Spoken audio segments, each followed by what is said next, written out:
Oke, Assalamualaikum warahmatullahi wabarakatuh.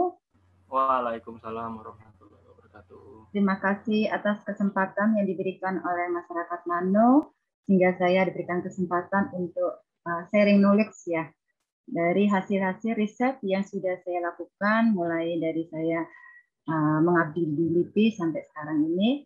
Ini saya rangkum dalam suatu tema, yaitu pengolahan dan peningkatan daya tambah sumber daya mineral Indonesia sebagai material maju dengan proses hidrometalurgi dan pirometalurgi.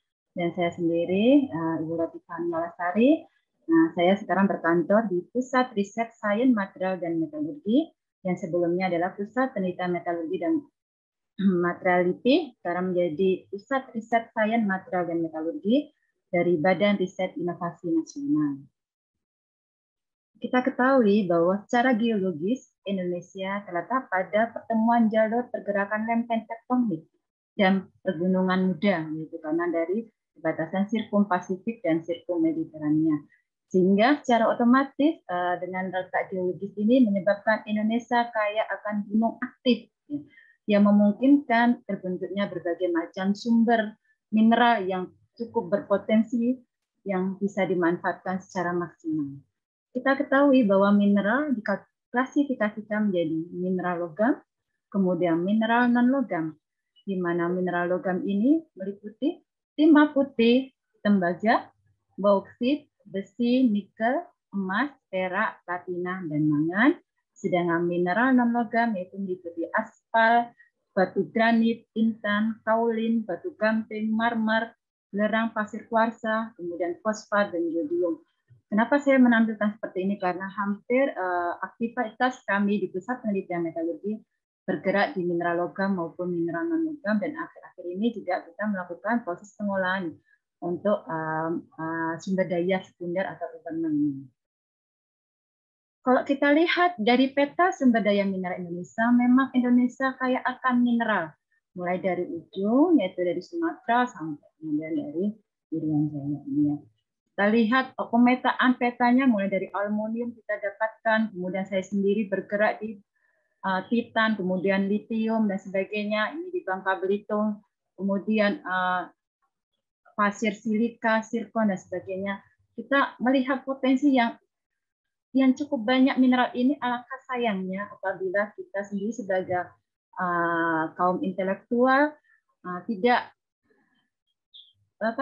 tidak ikut terjun dalam hal menyelesaikan potensi-potensi ini sendiri.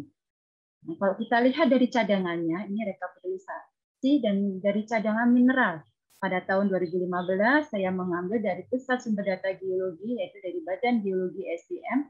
Kita lihat komoditi emas, nah kita lihat dari sumber dayanya ada sekitar 8 ton, ini 8 miliar ton ini ya, kemudian total cadangannya juga.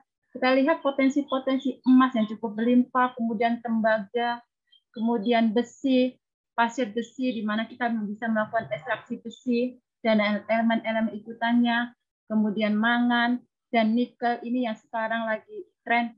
Hampir setiap penelitian di lembaga-lembaga perguruan tinggi maupun di lembaga-lembaga riset lagi tren untuk melakukan riset untuk mendapatkan nikel untuk bahan baku baterai.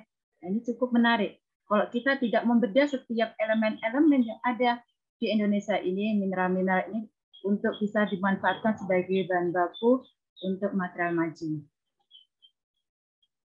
Secara bahan tambang kita golongkan bahan tambang Indonesia menjadi 3 golongan. Ya.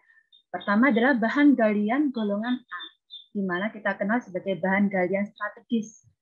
Bahan galian strategis ini kita golongkan untuk kepentingan pertahanan, keamanan negara, dan perekonomian negara, di mana contohnya adalah minyak bumi, batu bara, gas alam. Masuk yang kedua adalah bahan galian golongan B, yang dikenal dengan bahan galian vital.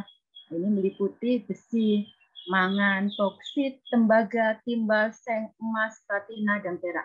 Saya pikir untuk dunia metalurgi hampir semuanya familiar dengan istilah-istilah seperti ini. Kemudian bahan galian C yang kita kenal merupakan bahan yang tidak termasuk golongan A dan B, meliputi nitrat, fosfat, asbest, talek, grafit, pasir kuarsa, kemudian kaolin, marmer, dan sebagainya.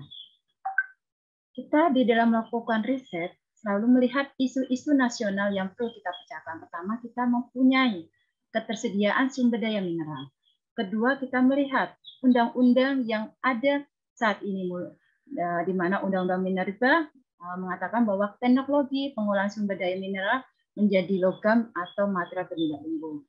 Yang ketiga adalah kita melihat juga Kepres di mana tahun 2019 menjelaskan bahwa untuk menyediakan bahan baku baterai dari sumber daya lokal dalam rangka mendukung pengembangan mobil listrik nasional.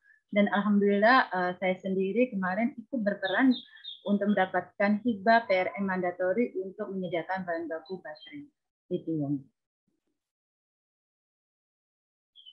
Kemudian bagaimana pengolahan dan peningkatan nilai tambah sumber daya mineral Indonesia?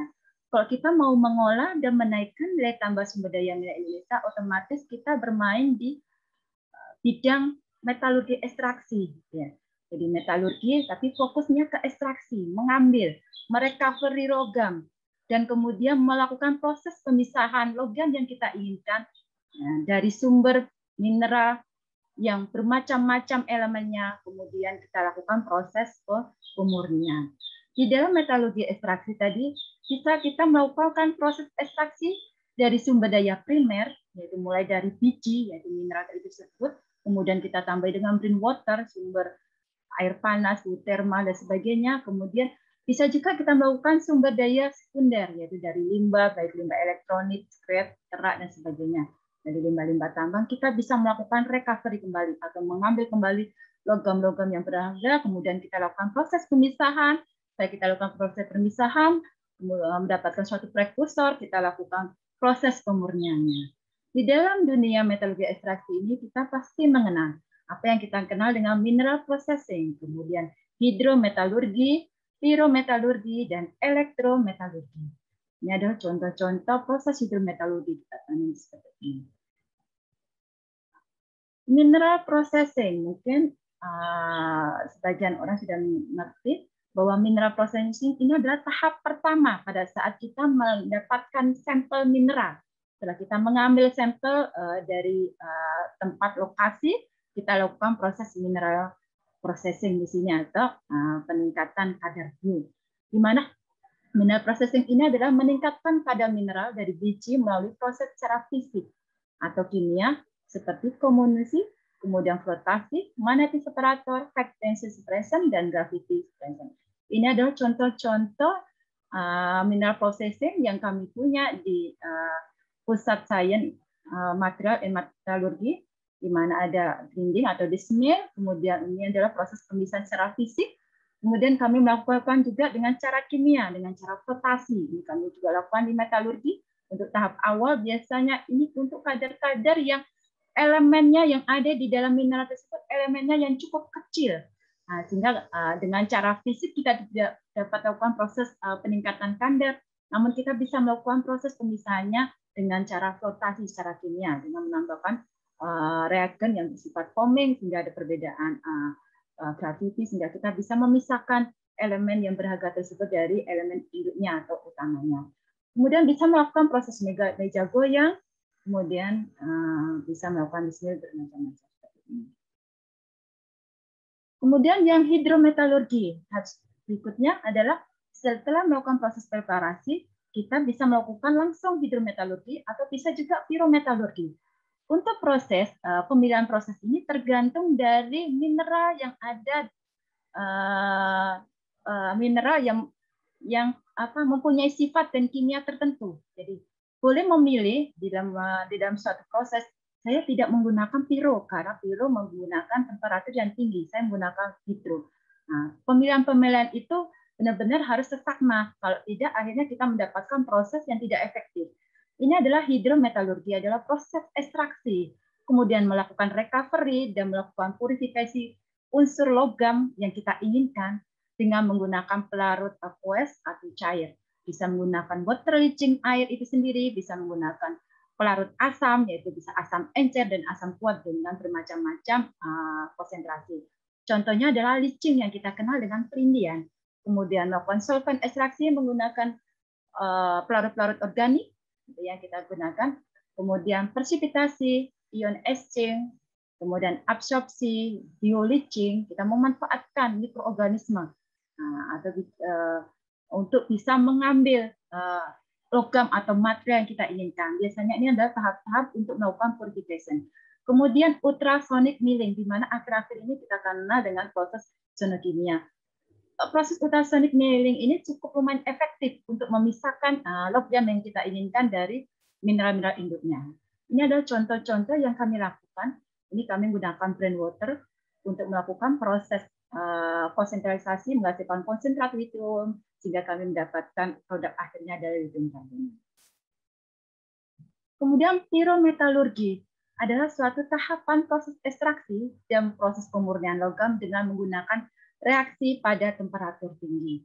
Bisa bentuknya reduksi, kemudian menggunakan agen reduktor, bisa juga melakukan aktivasi saja, mengubah fasenya saja tanpa menambahkan reduktor. Bisa. Nah, ini bisa pemanggangan saja, tidak ditambahkan reduktor. Kemudian tidak ditambahkan aditif, bisa. Kita akan mengubah fase di dalam mineral itu sendiri, di mana mineral yang awalnya susah untuk dilarutkan dengan pelarut asam maupun pelarut air, akhirnya mudah dilarutkan dengan pelarut asam maupun pelarut air dengan konsentrasi yang cukup rendah dan temperatur yang cukup rendah. Dan peleburan, kita lakukan proses peleburan, meleburkan 2 item mineral, kemudian melakukan kalsinasi juga. Terkadang kita ingin mengubah suatu fase tertentu, setelah mendapatkan produk, misalkan saya mendapatkan produk TiO2, saya ingin mengubah suatu fase menjadi fase yang bersifat katalis, maka saya akan melakukan proses kalsinasi, ya, kalsinasi pada temperatur 54-50 untuk mendapatkan anates, kemudian saya tingkatkan kembali sampai akhirnya saya mendapatkan rutir sekitar 700 sampai 800. Jadi ada fase yang berubah, tapi secara struktur kimianya sama TiO2. Kemudian melakukan thermal dekomposisi. Ini adalah produk-produk hasil dari proses pirometalurgi. Ya. Ternyata beberapa faktor sangat penting pada saat kita melakukan proses pirometalurgi, kemudian kita diamkan, akan berbeda pada saat kita melakukan proses pirometalurgi setelah selesai, kemudian langsung kita lakukan proses pendinginan sampai temperatur sekitar 300, kita lakukan pengindian, akhirnya akan berbeda dalam hal melarutkannya. Selanjutnya adalah proses elektrometalurgi, di mana proses ekstraksi dan pemurnian logam menggunakan energi atau arus listrik, baik dalam larutan aqueous maupun dalam lelehan garam. Contohnya adalah electrorefining atau electrowinning. Biasanya kami ingin lakukan ini untuk mendapatkan logam-logam dengan kebumian yang cukup tinggi. Bisa kami gunakan untuk mendapatkan tembaga, kemurahan tinggi, kemudian mangan dioksid, jadi kami gunakan proses elektrometalurgi. Ini peralatan-peralatan yang memang ada di pusat penelitian sains material metalurgi. Nah, ini adalah contoh. Contoh yang saya ambil, satu mineral saja kita bisa memanfaatkan mineral-mineral ikutannya. Contoh adalah pengolahan dan peningkatan mineral kasiterit, beserta turunannya. Kalau kita ketahui mineral kasiterit adalah mineral utama untuk menghasilkan timah yang biasa kita dapatkan di sekitar Bangka Belitung. Ya, mineral kasiterit atau dikenal dengan SNO2. Ya, merupakan endapan aluvial hasil dari pelapukan dan erosi, di mana ada asosiasi mineral ikutannya seperti kuarsa, ilmenit, monasit, rutil, dan zirkon. Mineral-mineral ini bukan mineral yang tidak bermanfaat atau tidak ekonomis. Mineral-mineral yang ikutan ini walaupun jumlahnya cukup kecil, ternyata punya manfaat yang cukup besar. Salah satunya ini saya memanfaatkan ilmenit. Ilmenit ini dengan rumus kimianya FeO.TiO2 atau FeTiO3. Di dalam ilmenit ini saya ingin mengambil hematitnya, bentuk hasilnya besinya jadi hematit Fe34, kemudian bisa TiO2-nya saya ambil, di mana TiO2-nya ini bisa dipakai untuk aplikasi pigmen, kemudian untuk aplikasi fotokatalis, untuk bahan kimia, untuk kesehatan dan sebagainya.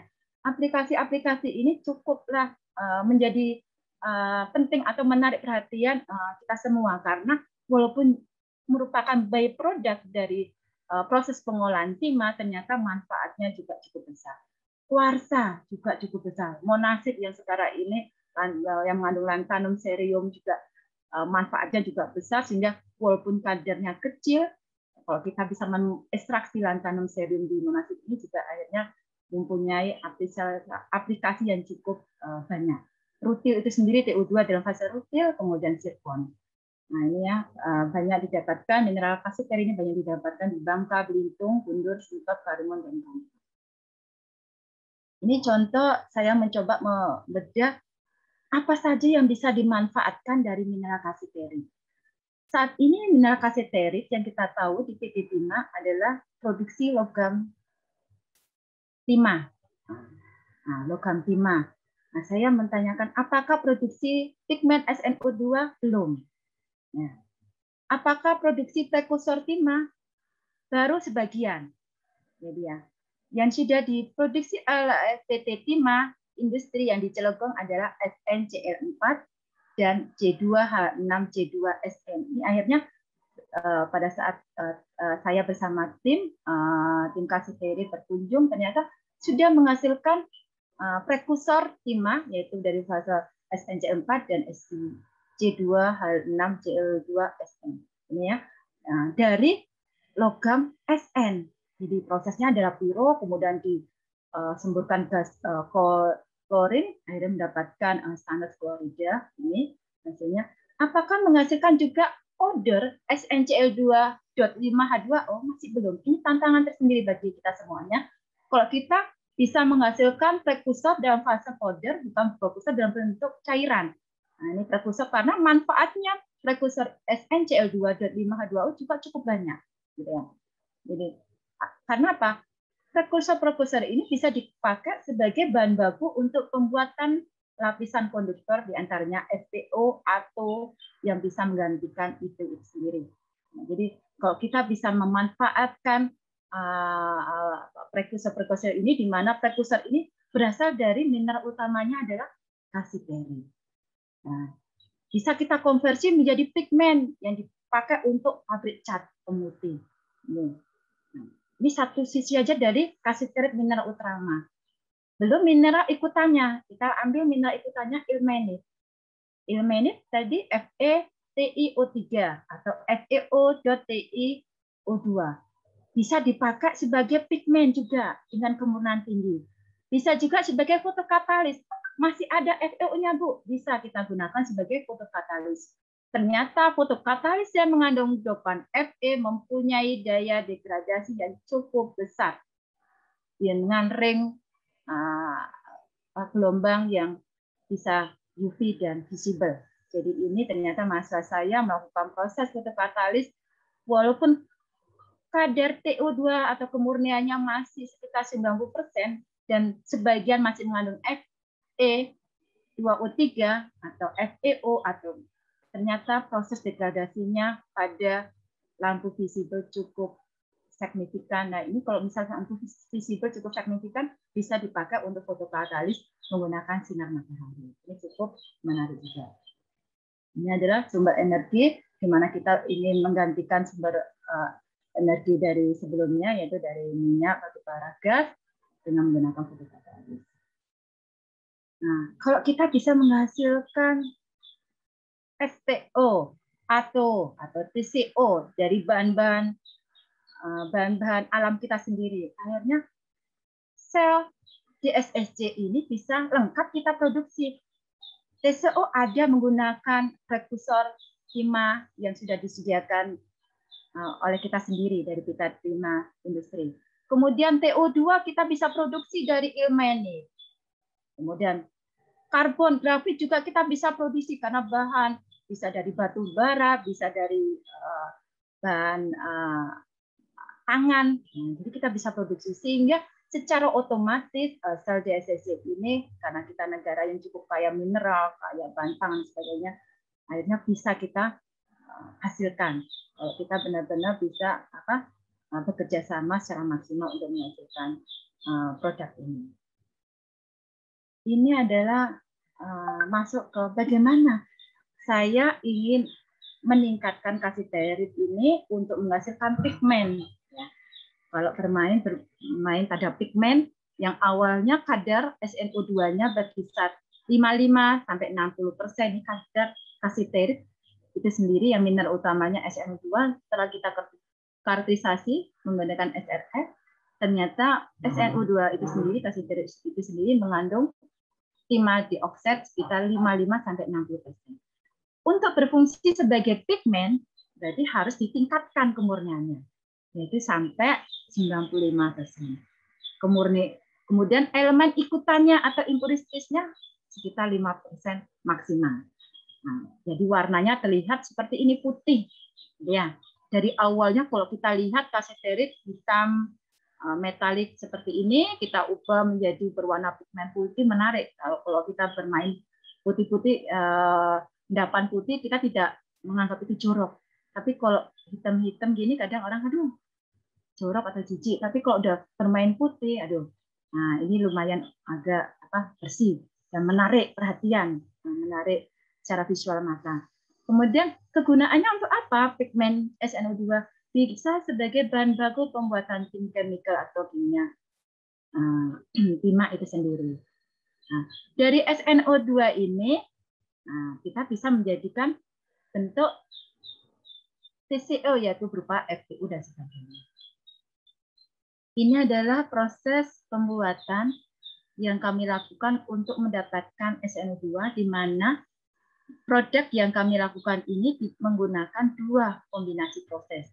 Di mana proses yang kami gunakan di sini adalah proses hidrometalurgi dan proses pirometalurgi. Nah, tahap awal kami melakukan proses mineral processing, di mana proses sieving, kemudian mendapatkan partikel yang berukuran sama dengan mili. Ini kita lakukan penghalusan, akhirnya mendapatkan model seperti ini, kita campur tadi. Proses pirometalurgi bisa melakukan proses pemanggangan dengan aditif pada temperatur yang tinggi. Boleh aditifnya berupa garam, bisa berupa basa, ya, atau tanpa aditif juga. Ini saya mencoba menambahkan aditif, ya, bisa bermacam-macam. Dengan aditif kita campur, gitu ya, sebelum kita lakukan preparasi dengan furnace atau proses pirometalurgi. Setelah kita lakukan proses pemanggangan, sebelum kita lakukan proses pemanggangan, kita lihat dengan 3DTA pada fase berapa dia mulai mengalami proses dekomposisi. Kita lihat di situ melakukan proses karakterisasi 3DTA sehingga kita bisa melihat. Jadi tidak asal kita memasukkan di dalam furnace ini, kita lihat dari 3DTA pada fase berapa dia mulai terdekomposisi.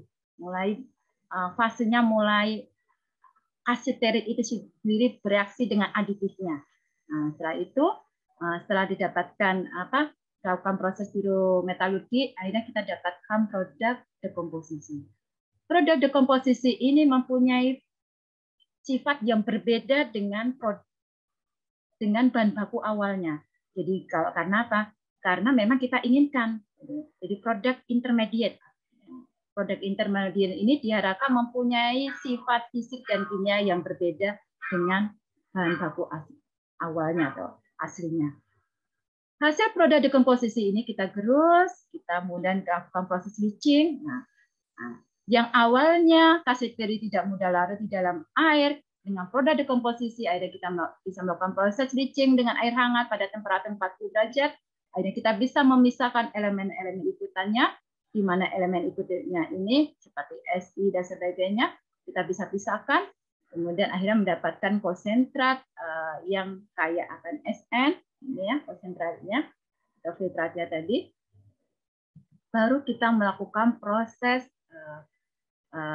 leaching dengan asam boleh. Nah, bisa menggunakan asam, bermacam-macam asam, dalam mendapatkan prekursor asam, akhirnya kita bisa melakukan proses presipitasi atau proses pembentukan SNO2, bisa menggunakan teknik sol gel, bisa sonokimia, dan bisa bermacam-macam proses yang lainnya, sehingga kita bisa mendapatkan produk SNO2.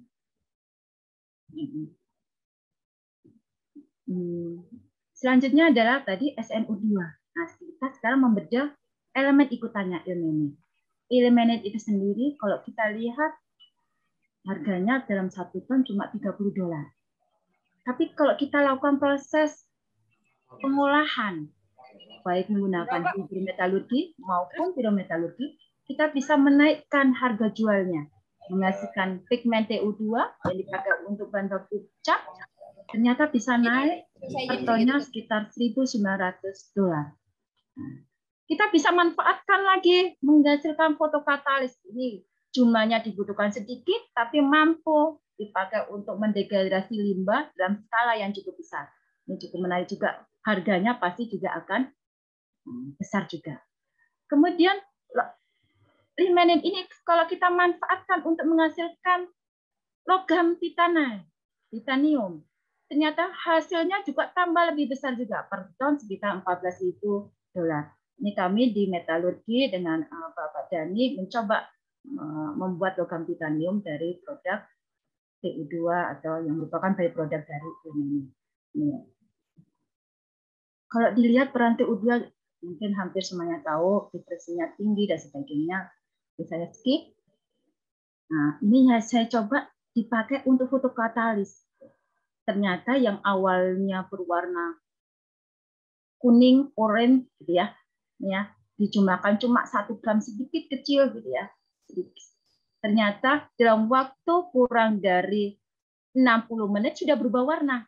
Ini ya, dari saya buat increment-nya dari 0 menit, 15 menit, 30 menit, 45 menit, kemudian 60 menit, 75 menit, dan 90 menit. Berubah warna menjadi putih. Ini TO2 fotokatalis masih menggunakan ilmenit yang masih mengandung Fe. Nah, TO2-nya sudah 98%, jadi cepat. Ternyata mahasiswa saya mencoba melakukan degradasi atau fotokatalis. Nah, ini saya menggunakan lampu UV. Saya belum mencoba menggunakan lampu visible.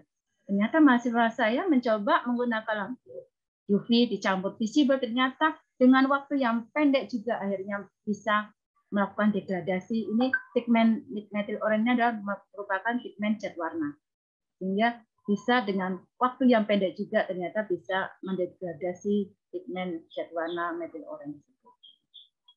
Ini adalah pekerjaan yang kami lakukan untuk menghasilkan TO2. Ini adalah prekursor tadi ya, dari hasil proses pelindian tadi, ekstraksi, kita lakukan proses sol gel, kemudian kita lakukan proses pembentukan TO2. Karena bermain sol gel, bermainnya udah nano-nano, bermainnya hari-harian ini. 1 hari kita amatin dan seterusnya, 2 hari kita amatin. Karena baru terlihat putihnya mengendap di bawahnya, karena memang partikelnya juga cukup halus. Kemudian saya mencoba menggunakan hidroksi ultrasonik. Ya. Nah, kalau mau solgen ternyata waktunya cukup lama. Nah, sekarang coba saya menggunakan dengan sonokimia dengan hidroksi ultrasonik. Nah, ternyata proses yang dibutuhkan tidak relatif lama. Bermainnya adalah menit, gitu ya. Nah, menit, jadi kita mengontrol pH, mengontrol waktu. Dengan waktu 2 menit sampai 10 menit, ternyata kita mampu menghasilkan yang awalnya prekursor TiOSO4 kita larutkan dengan air dengan rasio tertentu. Hanya kita lakukan hidroksi ultrasonik, ini yang dilakukan mahasiswa saya, ternyata mampu menghasilkan produk TO2 dengan waktu yang cukup singkat. Ini adalah sesuatu yang cukup menarik. Akhirnya kita kembangkan karena proses-proses sebelumnya adalah proses yang cukup membutuhkan waktu yang relatif lama.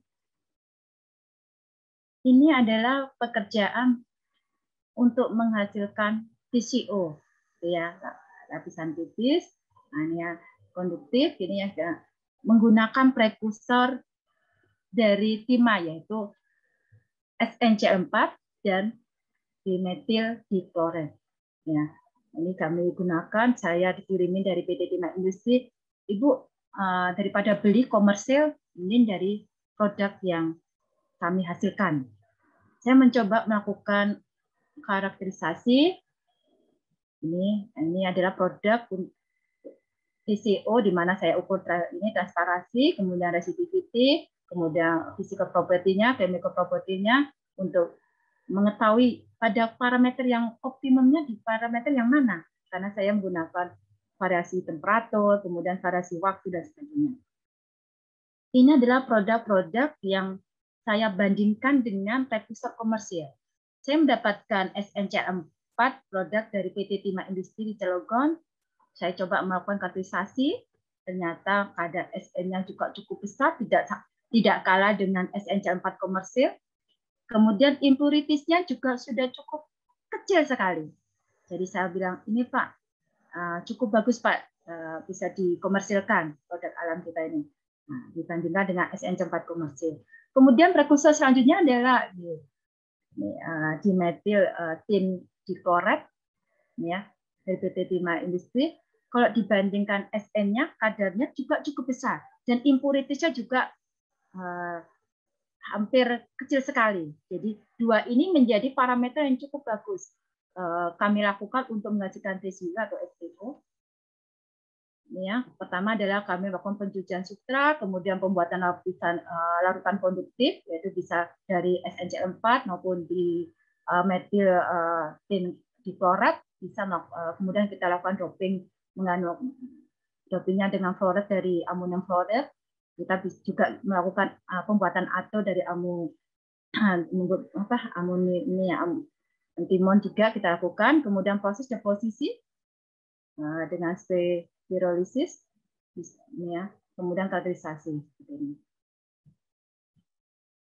Ini hasil kaca konduktif PTO yang kami dapatkan, kita lakukan pengukuran dan memang ada bermacam-macam kategorisasinya.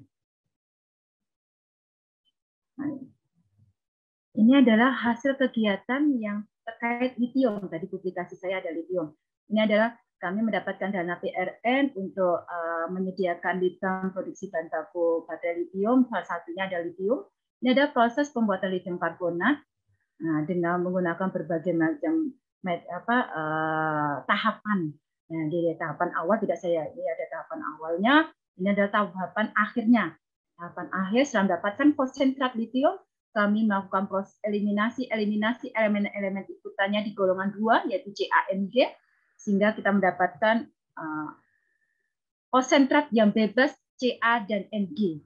Kalau konsentrat ini bebas Ca dan Mg, nah ini bahan baku yang cukup menarik. Karena golongan 2 ini menjadi impurities pada saat pembuatan litium karbonat. Kita harus hilangkan. Akhirnya kita bisa menghasilkan litium karbonat dengan kemurnian yang tinggi. Ini adalah litium karbonat. Ini adalah saya mencoba melakukan pembuatan ekstraksi litium dari lumpur. Akhirnya ini bermain dengan lumpur-lumpuran, bisa lumpur bermacam-macam lumpur. Ini lumpur bedukuo, bisa lumpur lapindo dan sebagainya. Akhirnya kita bisa mendapatkan litium karbonat juga. Ini ekstraksi litium dari batuan, dari spodumen, ada sebagai tripod, dari preparasi sampai menggunakan flotasi. Akhirnya kita bisa menghasilkan konsentrat litium. Kemudian ini adalah ekstraksi tembaga dari malasit dengan proses elektrometalurgi. Akhirnya kita bisa menghasilkan tembaga dengan kecepatan tinggi. Ini adalah proses ekstraksi mangan dari biji mangan Trenggalek, di mana biji mangan Trenggalek ini mempunyai kadar kalsium dan silika yang cukup tinggi. Ini yang sebagai pengganggu kalau kita melakukan proses elektrometalurgi, sehingga kita pisahkan dulu, kemudian kita lakukan proses elektrolisis sehingga kita bisa menghasilkan mangan dioksida di kemurnian sekitar 92-98%. Ini adalah produk-produk yang kami hasilkan dari metalurgi, yaitu mangan dioksida. Ini adalah kalsium silikatnya.